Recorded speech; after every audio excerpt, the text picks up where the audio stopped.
O tema da mensagem de hoje é o império do anticristo.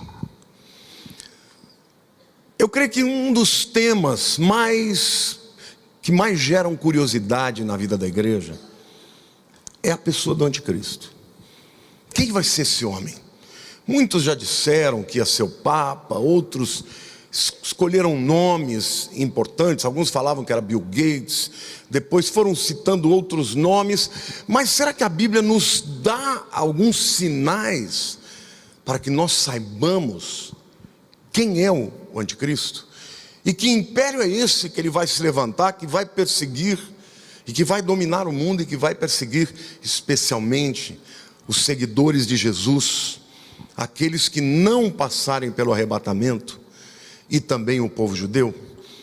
Hoje eu pretendo lhe dar algumas respostas, algumas dicas, para que, eu creio que ele já está no mundo, mas essas dicas vão nos ajudar a decifrar quem ele é, porque no momento que ele se levantar, as coisas vão começando a ficar mais claras, e eu creio que a igreja que vai ser arrebatada, antes de ser arrebatada, vai ter muita convicção de que seja ele. Isso vai gerar uma grande santificação, uma busca pelo Senhor. Eu quero começar falando sobre o império do anticristo profetizado. Lá em Apocalipse, capítulo 17, nos versículos 8 a 12, nós temos uma dica muito importante, eu quero que vocês acompanhem comigo. A besta que viste, no livro de Apocalipse, ele é chamado de a besta. O apóstolo Paulo é que chama de anticristo, mas o apóstolo João chama de a besta. Aliás, ele fala de duas bestas. Quem é o anticristo? É a besta que surgiu do mar. A outra é uma besta que surgiu da terra. A besta que viste era e não é. Está para emergir do abismo e caminha para a destruição. E aqueles que habitam sobre a terra, cujos nomes não foram escritos no livro da vida desde a fundação do mundo, se admirarão, vendo a besta que era e não é, mais aparecerá. Bom, antes de mais nada eu quero explicar aqui. Besta é uma palavra que no grego therion fala de um animal muito feroz, que tem poder para matar. Um leão, por exemplo, pode ser chamado de uma besta, ou qualquer outro animal predador pode ser chamado de uma besta. O texto mostra que ele surge do abismo. Abismo no grego é abismos, literalmente isso. Aqui fala que este homem vai ser insuflado por um poder demoníaco, tá? Ele é um ser humano, mas o ódio que ele tem é insuflado pelo inferno. E o texto continua dizendo: aqui está o sentido que tem sabedoria. As 7 cabeças são 7 montes. Aqui ele fala depois, anteriormente, de um dragão com 7 cabeças, nos quais a mulher está sentada. São também 7 reis, dos quais caíram 5, um existe e o outro ainda não chegou. E quando chegar, tem de durar pouco. E a besta que era e não é, também é ele, o 8º rei, e procede dos 7, e caminha para a destruição. Aqui também merece uma explicação. Como o próprio texto diz que as 7 cabeças são 7 montes, muitos identificaram este império como sendo o império de Roma. Alguns até afirmavam que era o Papa. Por quê? Porque Roma é a cidade das 7 colinas, dos 7 montes. Mas Istambul também tem 7 montes. Então, na verdade, eu não penso que esteja falando de uma cidade especificamente, porque na Bíblia, monte fala de autoridade, de poder, de 7 lugares de autoridade e poder. E aí ele diz mais: são 7 montes nos quais a mulher está sentada. Aqui está o sentido: A mulher aqui é a figura de uma prostituta. A Babilônia também é uma figura espiritual. O que o texto diz? São 7 reis dos quais... Aqui está uma dica importante. 7 reis, diga assim, 5 já caíram. Tá? Um existe, diga, o que existe é no tempo de João. Quem está escrevendo aqui é o apóstolo João, por volta do ano 95 depois de Cristo. Então ele está dizendo que 5 impérios já caíram. O 6º império, nós sabemos qual é. É o império que dominava no período de João. Que império é esse? Romano. Então ele diz, 5 já caíram. Um existe, o Império Romano, e o outro ainda não chegou no tempo dele. Tá? Para João estava no futuro, eu creio que para nós está no presente. E ele diz, e quando chegar, tem de durar pouco. E a besta que era e não é, também é ele, o 8º rei, e procede dos 7, e caminha para a destruição. Aqui tem algumas revelações interessantíssimas. Porque houve na história de Israel vários impérios mundiais que estiveram diretamente ligados ao povo de Israel. O primeiro foi o Egito. Todos vocês sabem que Israel ficou por 400 anos, aproximadamente, escravo do Império Egípcio. O segundo foi o Império Assírio. O Império Assírio é aquele império que invadiu as 10 tribos do norte no ano de 722 e levou cativo 10 das tribos de Israel, e elas nunca mais voltaram. O reino do norte deixou de existir. Primeiro, então, diga egípcio. Segundo, diga assírio.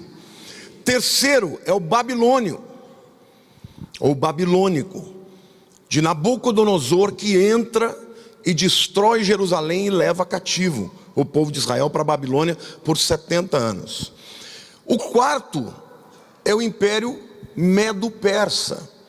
Vocês sabem que no ano 539, Ciro entra, enquanto Belsazar está lá fazendo um banquete de 7 dias, bebendo, enchendo a cara com todo mundo. Ciro desvia o curso do rio Eufrates e entra por debaixo das muralhas inexpugnáveis da Babilônia, e num dia ele é destruído. Então quem sucedeu os babilônicos foram os persas, também chamados na Bíblia de Medo-Persas, porque a Média e a Pérsia eram aliançadas. O rei Dario, de quem Daniel ficou muito amigo, era Medo. Ciro e outros reis que governaram lá são persas. Então diga, primeiro, Egito. Segundo, assírio. Terceiro, babilônico. Quarto, Medo-Persa. Quinto, Grécia. Durante muitos anos, se você for ler na história, você vai perceber que houve as chamadas guerras persas, em que Grécia e Pérsia combatiam. Até que por final, Alexandre o Grande, no ano 332 a.C., destrói os persas, e ali começa o Império Grego. O Império Grego não era só onde a Grécia hoje. Onde a Grécia existe hoje era chamada de Macedônia. Grécia, o Império Grego, envolvia também a Turquia de hoje. Aliás, no hebraico a palavra Grécia é Yavan. E Yavan é uma região da Turquia. Então quando a Bíblia fala de Grécia, não está falando da Grécia de hoje, está falando da Grécia daquele tempo. Quando Alexandre o Grande, depois de 12 anos, conquista o mundo, 4 dos seus generais dominam e dividem o espólio. E até o ano de 167 a.C., eles dominam sobre a Palestina e sobre o resto do mundo. No ano 117, Antíoco Epifanes, um dos generais, líderes, né, não daquele tempo de Alexandre o Grande, porque já passaram muitos e muitos anos. Ele entra em Jerusalém e ele, para afrontar o povo de Israel, ele bota uma estátua de Zeus dentro dos santos e sacrifica um porco. E para o povo de Israel, o porco é o animal mais imundo. Então, é isso que Jesus se refere ao abominável da desolação, que Daniel também citou, profetizando muito depois do que aconteceria. Nesse tempo se levanta uma resistência judaica dos macabeus, e eles botam o Antíoco Epífanes para correr. E durante muitos anos, desde 167 até 63 antes de Cristo, eles ficam com o poder da Palestina, de Israel. Mas no ano de 63, os romanos vêm e dominam a Palestina. Portanto, o sexto império é o Império Romano. Amém? Já sabemos quais são os 6 impérios. Diga o primeiro: egípcio. Segundo, assírio. Terceiro, babilônio. Quarto, medo-persa. Quinto, grego. Sexto, romano. Então nós já descobrimos os que passaram, os que caíram, aquele que estava presente no período de João, e ele diz que virão mais 2.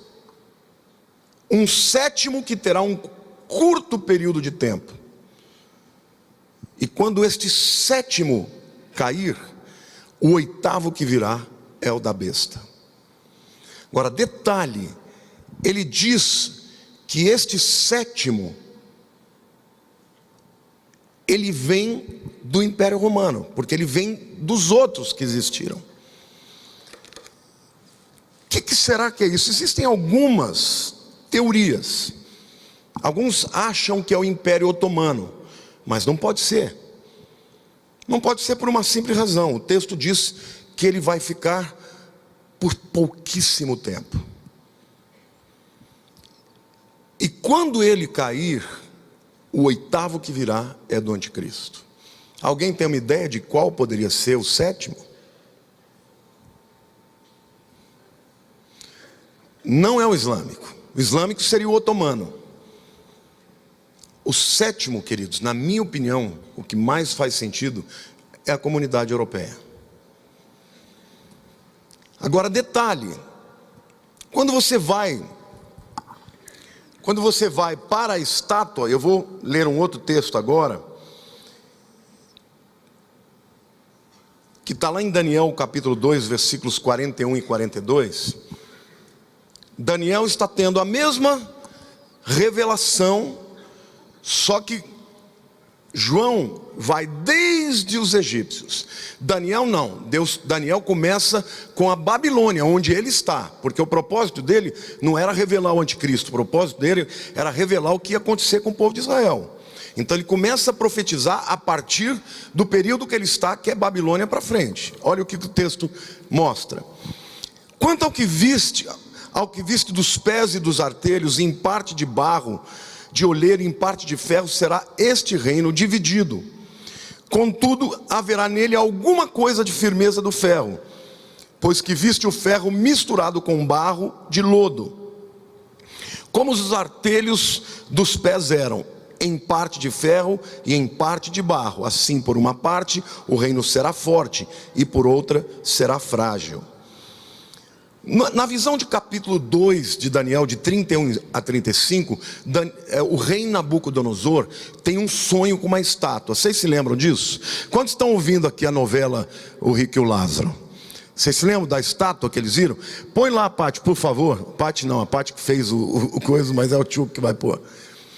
Essa é a estátua que Nabucodonosor viu. Ele viu a cabeça de ouro. Depois, o tronco de prata. Depois, o ventre de bronze ou de latão. Por último, as pernas de ferro. E por último, os pés misturado de ferro com barro. Detalhe, este que é de ferro e se divide é o Império Romano, como nós vimos. E vocês sabem que na história o Império Romano se dividiu em dois. Aula de história aqui. Qual era a capital do Império Romano do Ocidente? Roma. E qual era a capital do Império Romano do Oriente? Como? Bizâncio. Bizâncio vem depois, né? Constantinopla. Quando o imperador Constantino teve aquela conversão, entre aspas, porque eu acho que ele não se converteu nada, ele estava lutando contra um general romano chamado Maxêncio. E Maxêncio estava ganhando a guerra, e ele percebeu o seguinte, que ele só ia ganhar se ele se unisse aos cristãos. Então ele se converteu, entre aspas, e institucionalizou o Império Romano Universal. Sabe como é que é esta palavra no latim? Católico. Aí então nasce o chamado Império Bizantino. O Império Romano caiu e o Império Bizantino durou mais 1000 anos. Até 1453, quando foi derrotado pelos otomanos. Então vejam que interessante. Os pés que se dividiram falam do Império Romano que se dividiu em dois: Império Romano do Ocidente e Império Romano do Oriente. Mas por que ele tem mistura de barro com ferro? Barro fala da força dele. O Império Romano era forte, mas o barro fala de fraqueza. Então parece que este sétimo império que João está vindo, que vem do Império Romano que se dividiu, ele vai ter características tanto de força quanto características de uma negociação mais democrática. Então, em outras palavras, ele parece ser a união de um grupo de pessoas onde o poder é imposto com um grupo de pessoas onde o poder é democrático. Por que eu acredito que nós estamos aqui falando da Europa? Porque cada vez mais, se você notar todos os impérios que eu citei, eu vou perguntar e vocês vão notar que eles têm algo em comum. O Egito é o que, irmãos? Qual é a religião do Egito principal? Islâmico.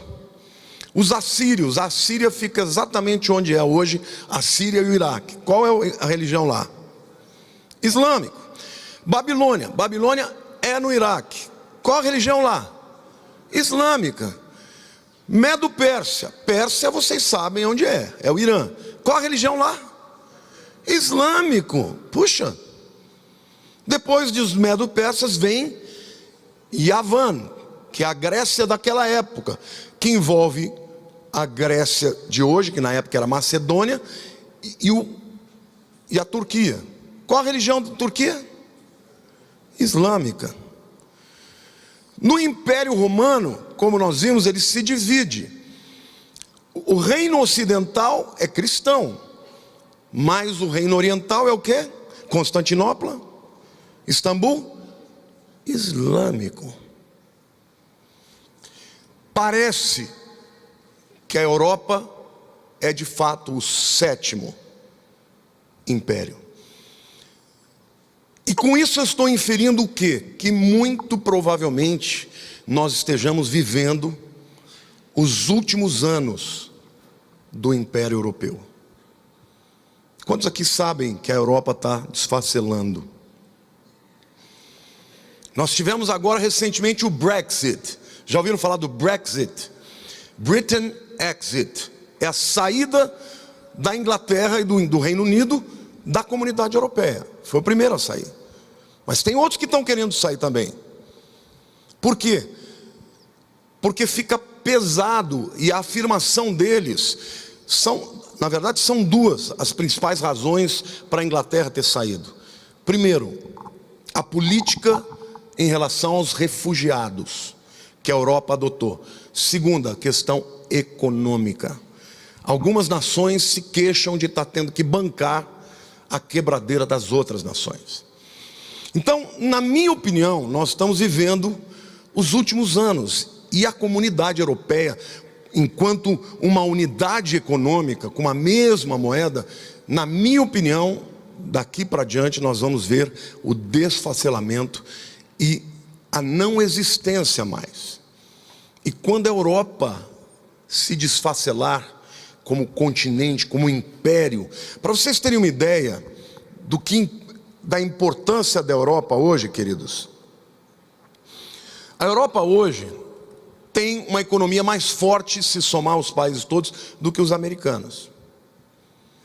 E se você pegar Europa, Estados Unidos e China sozinhos, dá mais de 80% do PIB do mundo. Então, quando isso acontecer, vai haver um caos extraordinário econômico no mundo inteiro, porque vai ficar desbalanceado. E é nesse caos econômico que o anticristo vai se juntar, agora não mais com nações da Europa. Na minha opinião, o 8º reino será um reino conduzido pela ONU, as Nações Unidas.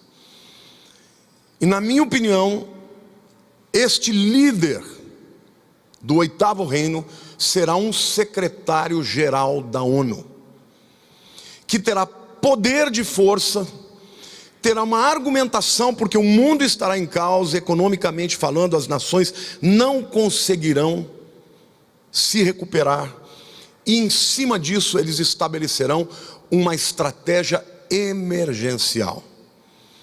E na minha opinião, este reinado vai ter o apoio de um falso profeta, que é a besta que surgiu da terra, que é um líder espiritual que vai se unir. Aliás, não se esqueçam, tudo isso são características, mas o que determina o início do império do anticristo é um acordo de paz, uma aliança de paz, que Daniel 9:27 fala, uma aliança forçosa.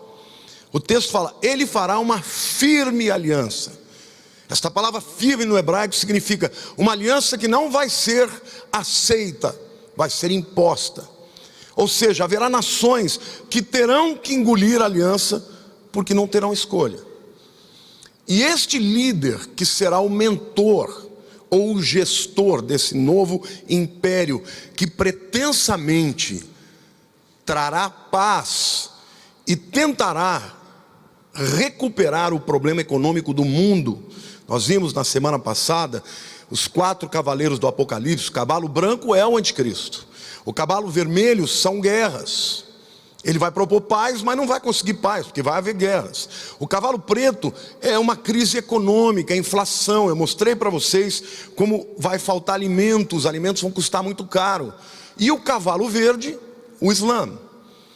Depois eu mostrei para vocês que as 4 cores desses 4 cavalos são as 4 cores das bandeiras da grande maioria das nações islâmicas.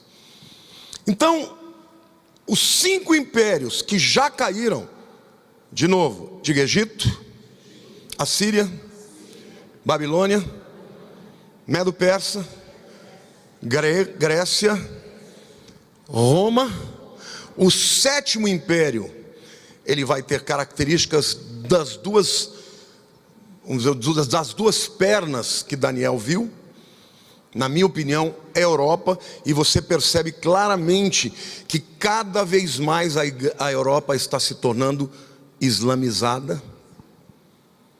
Cada vez mais. Eu contei aqui que eu estava nos Estados Unidos agora em março, e eu e Alcides estávamos sentados num lugar, ouvimos uma língua, eu não entendia que língua era aquela.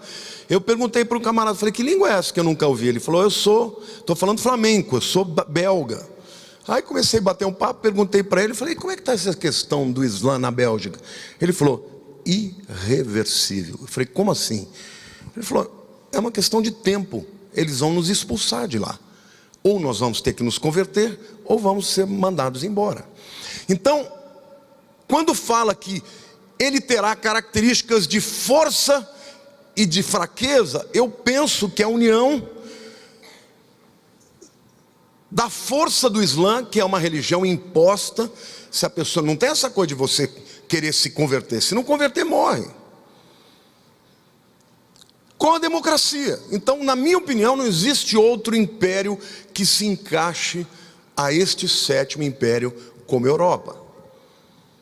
Terá características dos dois mundos. E o último império é o império do anticristo. Em segundo lugar, eu queria falar que o anticristo também é profetizado, tanto em Daniel quanto em Apocalipse. E o texto de Apocalipse 17:12 diz assim: os 10 chifres que viste são 10 reis, os quais ainda não receberam reino, mas recebem autoridade como reis com a besta durante 1 hora. Literalmente aqui eu creio que o mundo será dividido em 10 regiões. Isto será uma coisa meio que consentida e ao mesmo tempo imposta, mas eu creio que as nações não terão tanta soberania. Serão 10 regiões do mundo que estarão imbuídas nessa tentativa de promover paz, e que a gente sabe que não vai dar em paz nenhuma, né? E o anticristo será um desses 10. Daniel 8:9 chama o anticristo de um chifre pequeno. Veja o que o texto diz: de um dos chifres saiu um chifre pequeno, e se tornou muito forte para o sul, para o oriente e para a terra gloriosa. Literalmente aqui fala que ele vai querer dominar o sul, provavelmente Egito, o oriente, as nações islâmicas, e a terra gloriosa é Israel. No capítulo 7:25, este chifre pequeno, ou este líder mundial, olha a característica dele, como ele vai parecer. Proferirá palavras contra o Altíssimo, magoará os santos do Altíssimo, e cuidará em mudar os tempos e a lei. Ele vai ser um blasfemo, porque ele vai falar contra Deus, contra o Deus cristão, o Deus de Israel. Ele também vai mudar, vai magoar os santos, ali é ferir literalmente, vai perseguir aqueles que não passaram pelo arrebatamento e ficaram, e se converteram ou caíram em si, vão ser perseguidos por ele, porque na sua agenda vai estar a implementação de uma religião mundial. A gente não pode afirmar ao certo qual é, mas muito provavelmente a religião islâmica. Por que eu estou dizendo isso? Porque a Bíblia diz: ele cuidará em mudar os tempos. Aqui literalmente é mudar o calendário, porque o calendário do mundo ocidental é o calendário gregoriano. Mas você sabe que chineses não usam o mesmo calendário, judeus não usam o mesmo calendário, e muçulmanos também não usam o mesmo calendário. Então ele implanta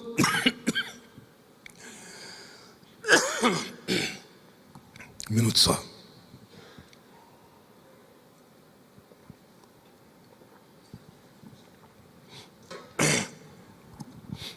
Ele vai implantar, impressionante, desde que eu comecei a falar sobre Nova Era, toda vez que eu vou falar desse fulano, alguma coisa acontece. Isso é uma guerra espiritual, irmãos, mas eu não vou me calar. O que vocês estão recebendo aqui é ensino da palavra profundo.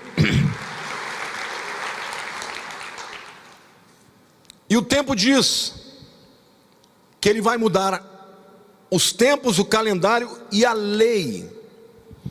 Quantos aqui já ouviram falar na Sharia? Vocês sabem que no ano de 1923, o Império Otomano, que por mais de 400 anos dominou em toda aquela região, ao final da Primeira Guerra, porque os árabes, todo enquanto grupos de povos nômades, eles combateram ao lado de Hitler. Por quê? Porque Hitler odeia judeu e eles também odeiam judeu. Mas a Segunda Guerra, quem ganhou foram os aliados. E quando eles perderam, o Império Otomano recebeu um golpe mortal. Na Palestina, por exemplo, no ano de 1917, quem chegou e dominou foram os ingleses. Vocês sabem que o general Allenby, quando invadiu Israel, os aviões jogavam panfletos pedindo para que eles se rendessem, sem lutar. E aconteceu uma coisa muito interessante, isso é real, irmãos, eu já vi documentários falando disso. O nome dele é Allenby, o general que comandou as forças britânicas na entrada, na tomada de Jerusalém em 1917. Estava escrito em árabe, porque o povo que morava lá era árabe. Eles liam Allenby, Allah Nebi. Allah é Deus, Nebi é profeta. Imagina um povo que nunca viu avião na vida. O avião estava começando a existir. Começa a ver avião sobrevoando, jogando um panfleto escrevendo: profeta de Alá, rendam-se. O povo se rendeu inteiro. Não teve guerra, irmãos.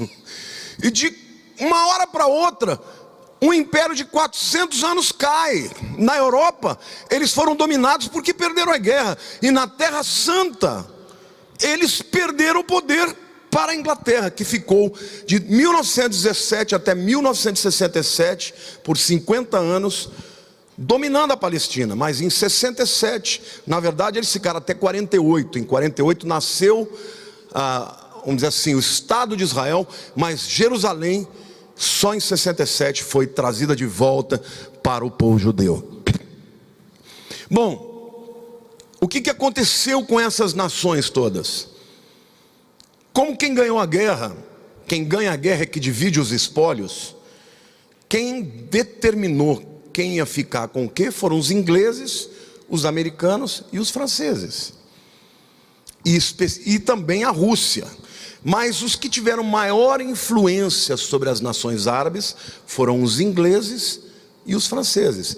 E é por isso que existem tantas nações árabes que falam francês e falam inglês. Quando caiu o Império Otomano, desde aquele tempo, entrou Ataturk na Turquia, e ele estabeleceu um Estado democrático. A Turquia floresceu, se tornou a Constantinopla uma cidade riquíssima, belíssima, ocidental, livre. Você só sabe que é muçulmana porque tem lá muitos minaretes, 2000 mesquitas lá. Mas nós somos em 2000, que ano que nós somos, bem? Acho que 2010 nós fomos para lá.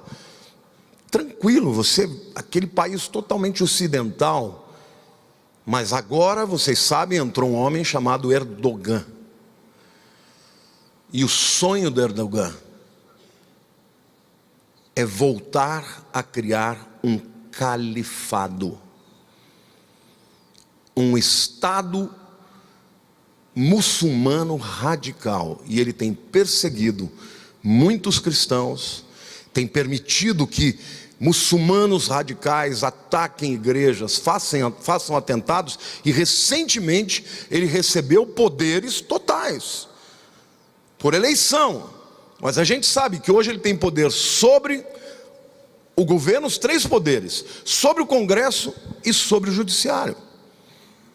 Ele está acima da lei.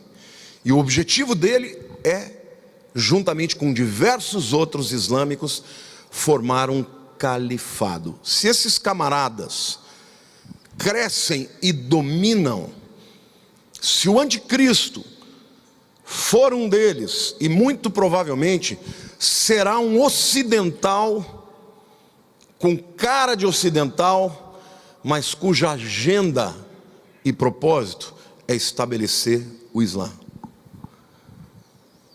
Ele mudará os tempos, diga calendário, e as leis, diga Sharia.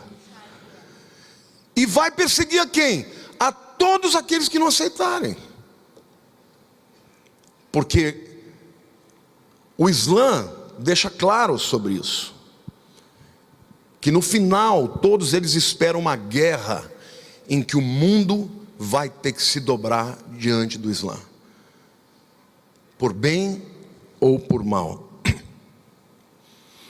E agora eu quero, portanto, falar do Islã e os últimos dias. Eu vou ler para vocês aqui alguns versículos chamados de suras, que estão no Corão, em outros textos sagrados do Islã. O primeiro está lá em Sura 9, 29. Lutem contra aqueles que não acreditam em Alá, nem no último dia, porque eles também creem no último dia, quando todo o Islã vai vencer a guerra, né?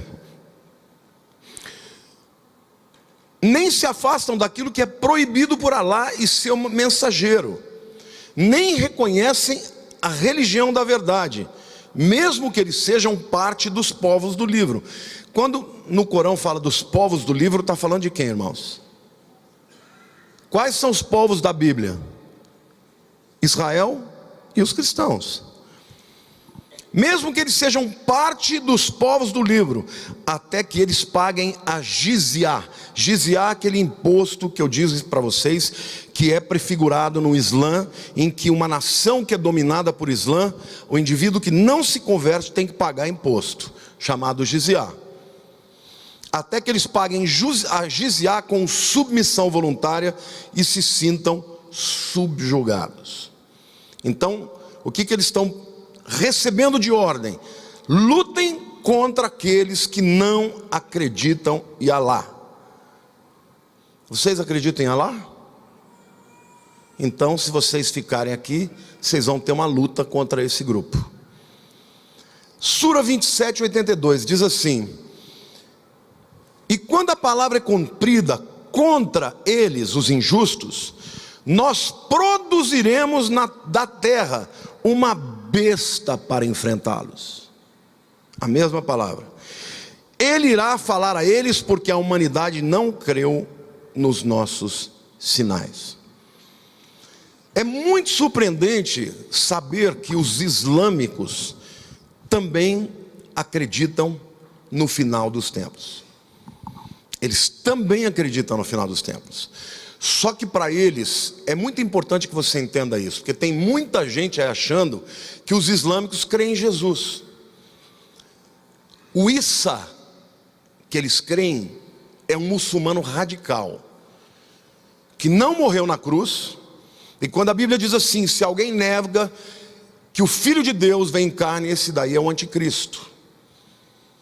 Eles negam que Deus se tornou carne. Eles dizem que Isa é um profeta, e ele virá para ajudar Alá a fazer a jihad, que é a guerra santa dos últimos dias. E todo aquele, e vai dizer, eu não morri na cruz, eu não sou o salvador dos judeus, eu sou profeta de Alá, e quem não se converteu a Alá, ele mesmo vai destruir e mandar matar. Então, o Jesus do Islã não é o Jesus da Bíblia, porque o Jesus da Bíblia é filho de Deus, ele nasceu e ele morreu na cruz para nos salvar, amém? E ele voltará, glória a Deus.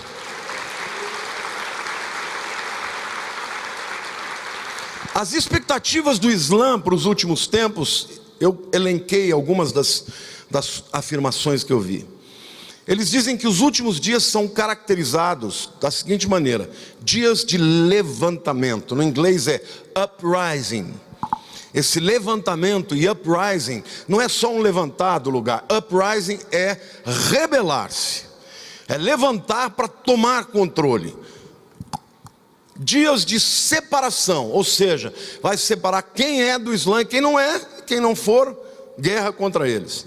Dias de reconhecimento de quem será o 12º imã, que eles acreditam ser o imã Mahdi, que nós sabemos que é o anticristo. Dias de descerramento, o último dia, a hora, Para eles o mundo terá que aceitar a sua fé, e o Mahdi, o último imã, que os liderará para uma guerra santa, a Jihad. A palavra Mahdi significa aquele que é guiado, e eles acreditam que ele será guiado diretamente por Alá. E eu digo para vocês que ele vai ser reconhecido como Mahdi, mas nós sabemos que o Mahdi deles é o anticristo da Bíblia. Eu vi o testemunho de um homem chamado Walid Shubat, um ex-muçulmano que se converteu. Ele foi para os Estados Unidos para fazer células terroristas. Ele é palestino, começou a namorar com uma mulher cristã, casou-se com ela, e ele dizia para ela, quando eu havia lendo a Bíblia: esse livro é um livro que é mentiroso, você tem que parar com isso é engano. E ela disse para ele: então me mostra onde está o engano, que eu largo o livro. E ele foi ler a Bíblia para ver onde estava o engano, e ele se converteu.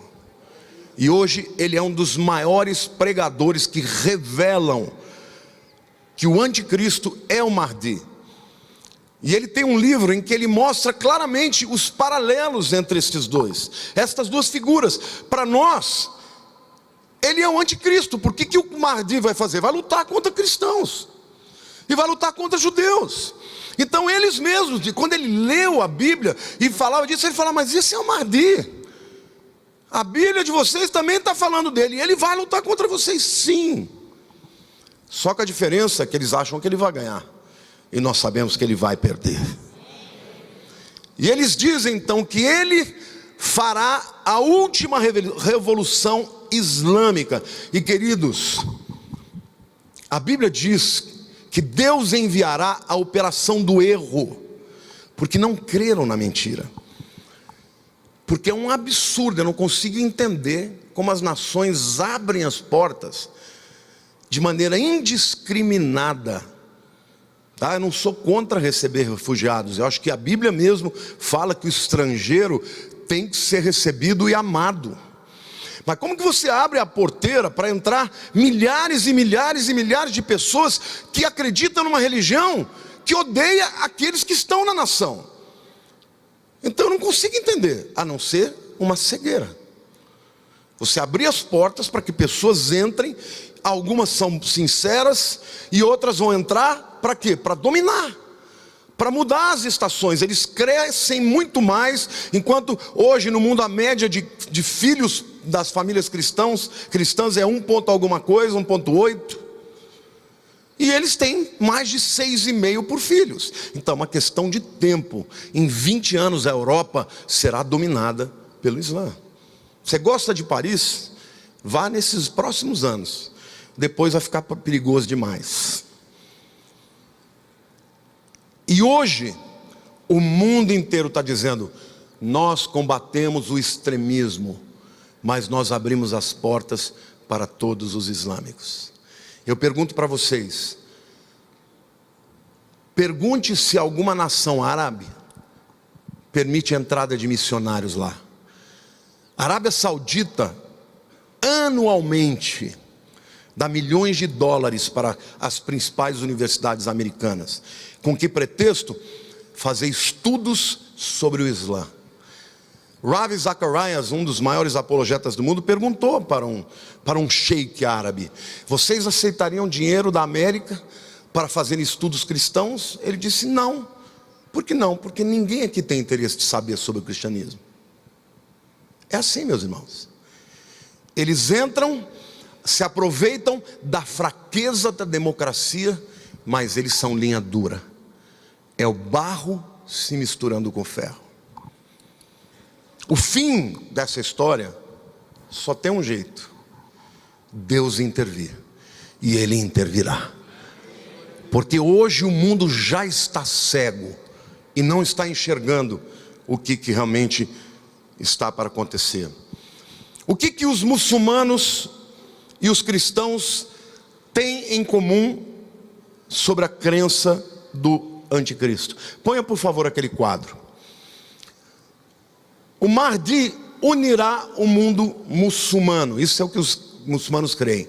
A profecia bíblica diz que ele sujeitará 10 reis, e estes 10 reis, ao seu comando, também tentarão unificar o mundo. Mais uma. O Mahdi trará ouro e prata aos seus seguidores. Isso está nos textos. A Bíblia diz, Daniel profetizou: honrará com ouro e prata um Deus que seus pais não cultuavam. Tá? Por que os pais não cultuavam? Porque ele provavelmente será de origem cristã, mas assumirá a religião muçulmana. Terceiro lugar, o Mahdi governará por 7 anos. Não é interessante isso? Eles dizem que esse domínio será de 7 anos, até que depois disso virá o tempo final, o juízo final. E a Bíblia diz que o acordo do anticristo fará de paz forçadamente por 7 anos. Próximo. O Mahdi irá dominar a Turquia. E Daniel diz que o reino do norte de Israel, é Turquia, fará guerra contra ele. Aqui eu quero dizer para vocês que alguns teólogos dizem que o anticristo será da Turquia. Ele não será da Turquia, ele fará guerra com o Mahdi. E eu entendo aqui que esta guerra será a guerra dos xiitas contra os sunitas. Em outras palavras, a Turquia será invadida pelo Mahdi, ou seja, uma guerra de muçulmano contra muçulmano. E a gente sabe que desde que Maomé morreu e que nasceram as duas correntes mais importantes, xiitas e sunitas, eles guerreiam. Guerra de Iraque e Irã em 80, 81, o que foi? Irã, xiita, Iraque, sunita. A guerra que está acontecendo hoje no Oriente Médio é basicamente isso.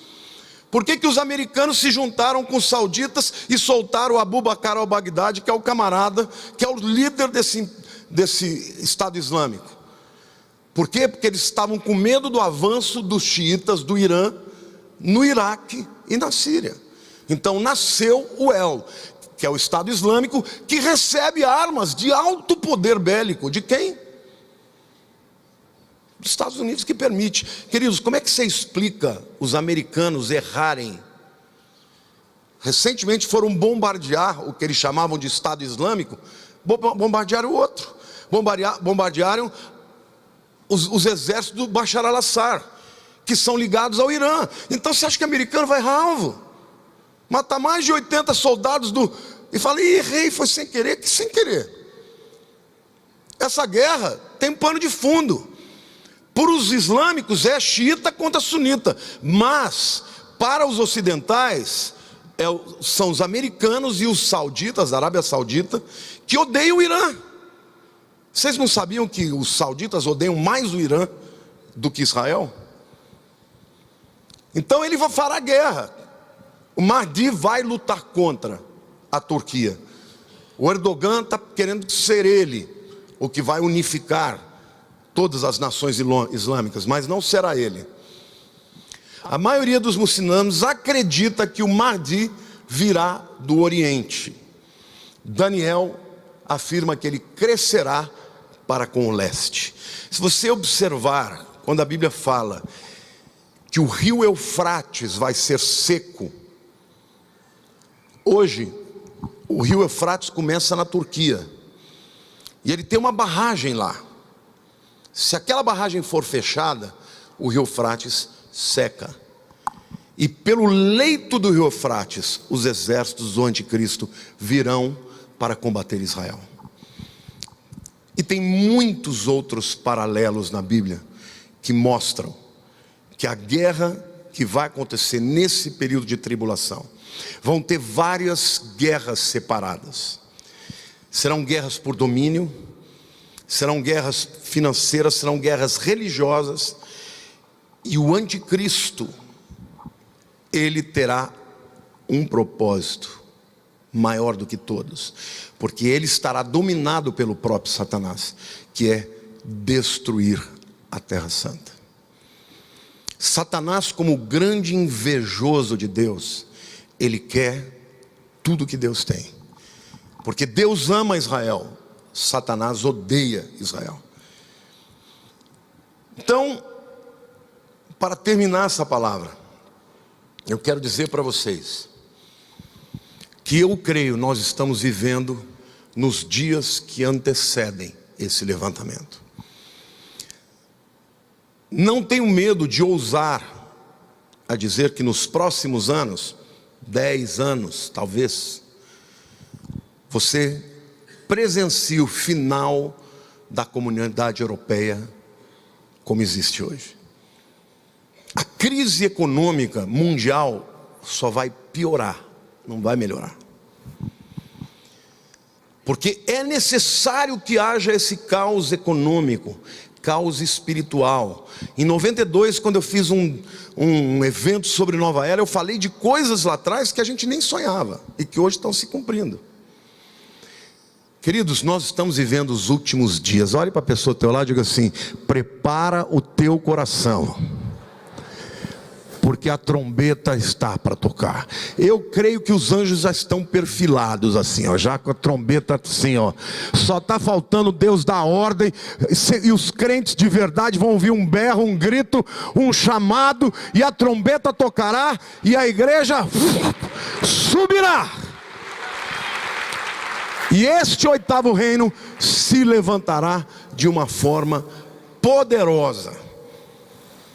Quando você sabe que para que você enfraqueça as nações, você tem que gerar o caos. Então, todo esse caos econômico, caos social, fomes, guerras em todos os lugares, são necessárias para que o império mundial do anticristo se levante. E na minha opinião, o oitavo reino será o império do anticristo. Vamos recapitular. Primeiro império, egípcio. Segundo, assírio. Terceiro, babilônio. Quarto, medo-persa. Quinto, grego. Sexto, romano. Sétimo, União Europeia. Oitavo, anticristo. Quantos aqui creem em Jesus como seu Salvador? Esta é a senha. Ninguém será arrebatado se não tiver confessado Jesus como seu único e suficiente Salvador. Então você que me vê, tem muita gente na internet que me vê que ainda não tomou uma decisão com Jesus. Nós ainda vivemos o tempo da graça, em que basta você dar o seu coração para Cristo e confessá-lo como Senhor e Salvador da sua vida, e você será salvo. A Bíblia diz: porque com a boca se confessa para a justiça, com o coração se confessa para a justiça, e com a boca se confessa para a salvação. Feche os seus olhos.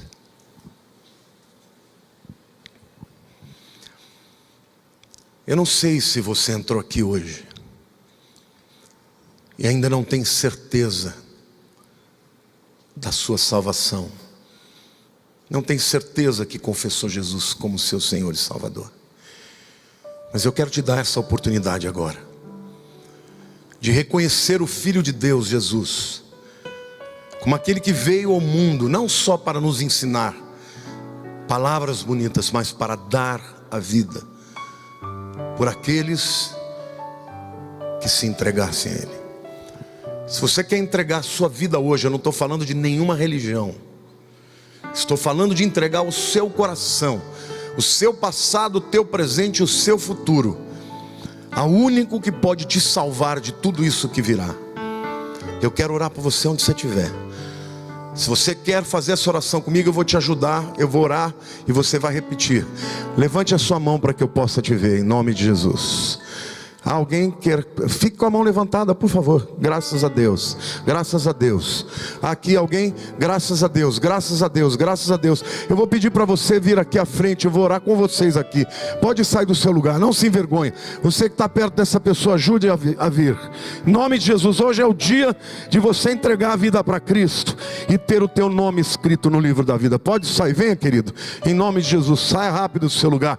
Vamos aplaudir o Senhor, porque hoje é dia de salvação. Pode ficar aqui, por favor, venham.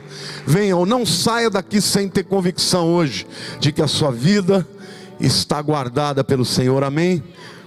Glória a Deus. Pode vir mais gente, pode vir. Por favor, apressem.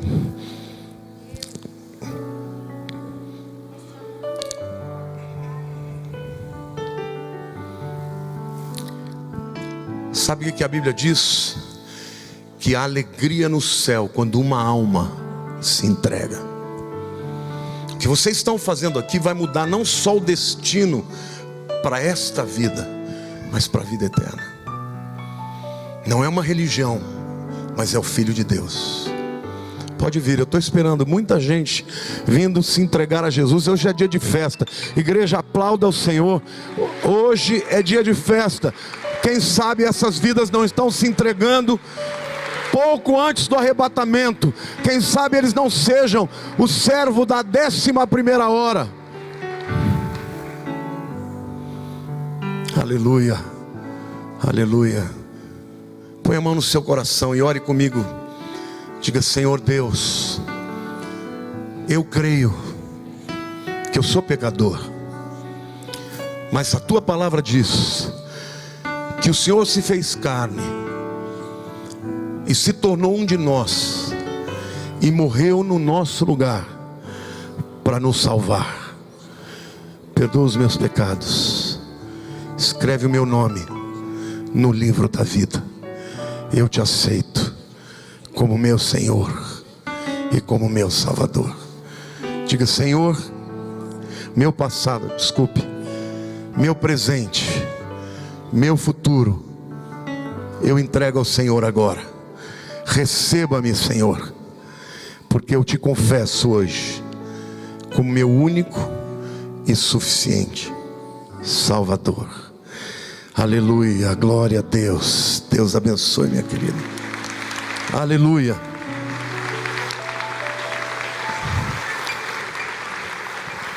A Bíblia diz que no momento que você faz essa oração sinceramente, o seu nome é escrito no livro da vida. Quando Jesus morreu na cruz, havia 2 ladrões, um de cada lado. Um deles só zombou de Jesus e o outro disse: Filho de Deus.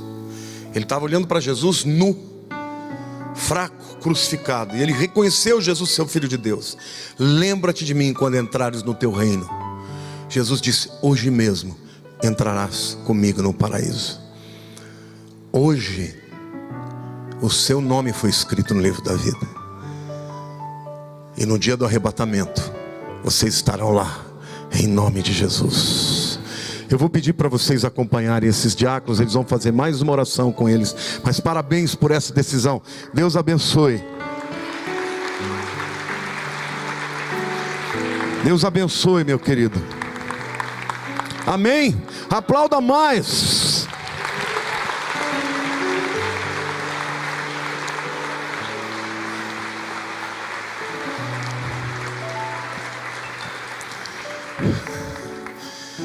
A Bíblia diz que há alegria e festa no céu quando uma alma se entrega.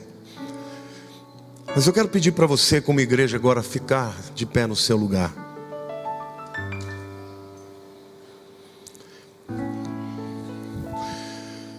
A palavra de Deus diz que o anticristo não se levantará enquanto que aquele que o detém não seja retirado. Se ele ainda não é um líder sobre o mundo, se ele ainda não estabeleceu esta estratégia, é porque o Espírito Santo está na igreja. O nosso papel aqui é de resistência, sim. Hoje o mundo islâmico está pregando e tentando converter pessoas revoltadas, que olham para a sociedade e não têm perspectiva. Mas nós temos uma mensagem de fé e de resistência, e uma promessa, que enquanto estivermos aqui, Ele não se levantará. Então levante a mão para o céu e ore comigo, repita essa oração, diga: Senhor meu Deus, perdoa-me, Pai, porque diante da luta, às vezes eu enfraqueço, mas eu sou teu filho, Senhor, e até a tua vinda, eu serei teu instrumento para a propagação do teu evangelho, para a pregação das boas novas, que há um nome que salva, e esse nome é o nome de Jesus. Usa a minha vida, Senhor, salva a minha família, usa-me como luz do mundo e sal da terra, para a glória do teu nome. Diga: Maranata, vem, Senhor Jesus. Aleluia. Aplauda ao Senhor. Pode sentar, meu querido.